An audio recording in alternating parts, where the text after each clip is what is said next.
భారతదేశ అంతరిక్ష రంగ పితామహుడుగా కీర్తి పొందిన శ్రీ విక్రమ్ సారాభాయ్ గారి జయంతి సందర్భంగా ఆయన మహానీయుడుగా మనస్ఫూర్తిగా అంజలి ఘటించిన ఉప ముఖ్యమంత్రి శ్రీ పవన్ కళ్యాణ్ గారు సతీష్ ధావన్ స్పేస్ సెంటర్లో మాట్లాడుతూ, ఒక శాస్త్రవేత్త దేశం గురించి, తన చుట్టూ ఉన్న సమాజం గురించి ఆలోచన చేస్తే ఎంతటి గొప్ప ఫలితాలు వస్తాయనే దివంగత విక్రమ్ సారాభాయ్ గారి జీవితాన్ని పరిశీలిస్తే తెలుస్తుంది.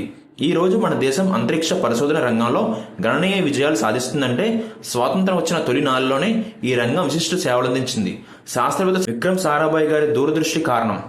ఆయన అందించిన స్ఫూర్తితో శాస్త్ర సాంకేతిక సంఘాల ద్వారా సమాజానికి మేలు కలిగించే మరిన్ని పరిశోధన ఆవిష్కృతం అవ్వాలి. సతీష్ ధావన్ స్పేస్ సెంటర్లో షాలో ఇస్రో శాస్త్రవేత్తలు యువతరానికి మార్గనిర్దేశం చేసేందుకు, తదుపరి దేశ భవిష్యత్తును తీర్చిదిద్దేందుకు ఆంధ్రప్రదేశ్ ప్రభుత్వం ప్రయత్నిస్తుంది. దేశ అభివృద్ధికి సతీష్ ధావన్ స్పేస్ సెంటర్లో సహకారం అమూల్యమైనది. గగనయాన్ వంటి మిషన్లు సాధించడంలో షాకు నైపుణ్యం ఉన్నప్పటికీ రోడ్డు వంటి తగినంత ప్రాథమిక మౌలిక సదుపాయాలు లేకపోవడం వంటి సవాళ్లను కూడా ఎదుర్కొంటుంది. ఆంధ్రప్రదేశ్ ప్రభుత్వం అత్యంత నిబద్ధతతో మరియు సాధ్యమైన ప్రతి విధంగా షాకు మద్దతు ఇవ్వడానికి పూర్తి కట్టుబడి ఉంది అని చెప్పుకొచ్చారు. Thank you. Goodbye.